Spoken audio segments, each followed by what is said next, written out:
Each major patch from BSG obviously changes the game, but sometimes there are subtle changes that go overlooked by players, especially in Tarkov, where we don't get complete patch notes, and the developers like to hide stuff from us to be surprises for us to discover in the game. And on top of that, there's no tutorial or guidebook that explains how the mechanics of the game work.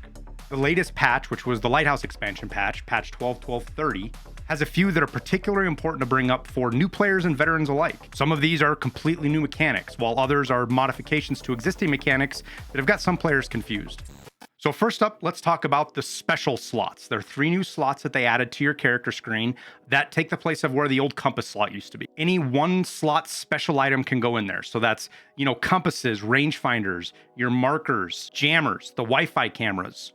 All of those can go into these slots. That means if you're doing a task, you don't have to have a bunch in your secure container now.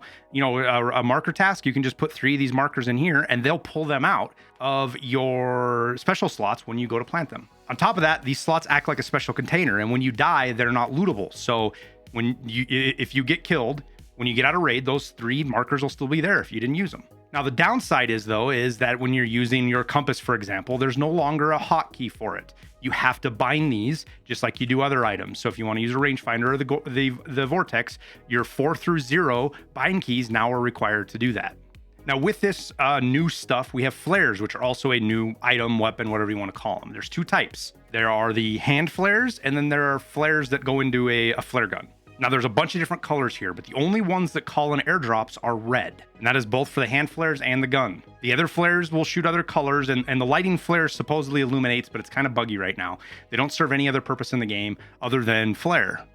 We also got a bunch of new info items, some of which are being streamer items, but things like the VHS tape or Bikizi's cookbook, and then the non-streamer item, the topo maps, those can all go in a docs case now. They are info items, and info items can go in a docs case, so keep that in mind in raid. If you find one of those, they don't have to take up 2 slots. They can go right into your secure container. Now, on top of that, the streamer items, we have got a bunch of those items, and they're not just loot anymore. There have been a ton of crafts, barters, and even requirements to upgrade your hideout that require the streamer items. For example, you need Bikizi's book to craft some of the things in the nutrition unit. So while they're worth gold, they're not necessarily something you want to sell. You might want to check and make sure you don't need them for an upgrade somewhere later.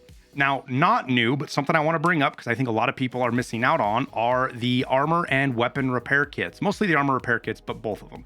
They are really cheap right now. What's an armor repair kit selling for? 150, 160, 170, sometimes 180,000 rubles gets you a full armor repair kit.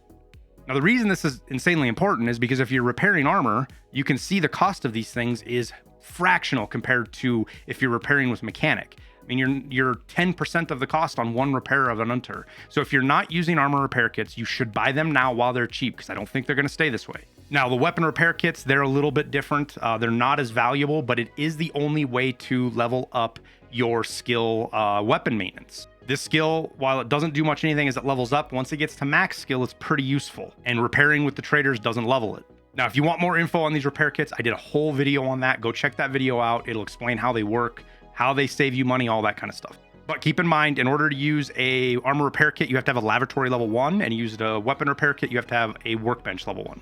Now, one thing I want to mention with this is I never realized this before weapon repair kits, but there is a slider bar on the repair, as you can see here. Now, if you go from armor repair kit to mechanic for some reason, you will notice that the slider isn't all the way over, and you will end up like this armor that I'm wearing right here that is 39.7 of 40.5 when you repair it. So if you are switching, make sure you check that slider, make sure it's all the way over so that you're getting the full amount out of each repair when you burn the durability. Next up is a quick point about 7.62 by 39 PS. I'm sure you guys have seen now it's been buffed. It is 35 pen, which is the really important part of it, which makes it effective against class 4 armor. Now, while this change might not seem like a big deal, it is going to send ripples through the game through the entire wipe, because now scavs that are running SKSs or VPOs with that PS ammo in them are much, much more dangerous.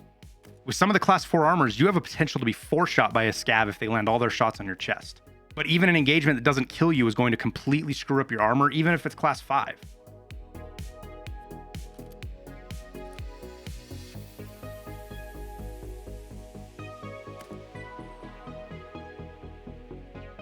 So be very cautious when you hear scavs with SKSs or VPOs. I'm going to be.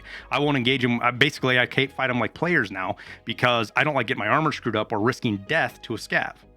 Another thing many of you are probably aware of are the rogue bosses being added to the game, but I still get a lot of questions about them. So what we'll talk about is specifically where they are and where you can be to avoid them. They're not confined to the water treatment plant nor lighthouse. You will find them on customs, woods, and shoreline at specific spots at various times. So on customs, they'll be between what we call Alamo and Crack House. They will be on shoreline at the weather station or the radar dome, the big radar dome that's on the southwest side of the map, I believe. And then on woods, they're over by the bunker, the scav bunker, or the radio tower that is on the northwest side of the map. Now, there is no set spawn time or location rotation with them. They randomly jump around from spot to spot so that they can't be farmed. That's per BSG. We'll probably get a better idea once we get a couple more weeks in and we get more data on where they're spawning. But on Lighthouse as well, they don't just spawn at the water treatment plant. They spawn there. They spawn at the USEC, the villa, the one that's up on the mountain that's got all the USEC stuff in it. And then I've seen reports that they actually spawn out at the island as well, though I haven't seen anything specific myself. So don't take that for 100% yet, unless you know better. So what that means is these encounters can be random, unpredictable, and usually bad.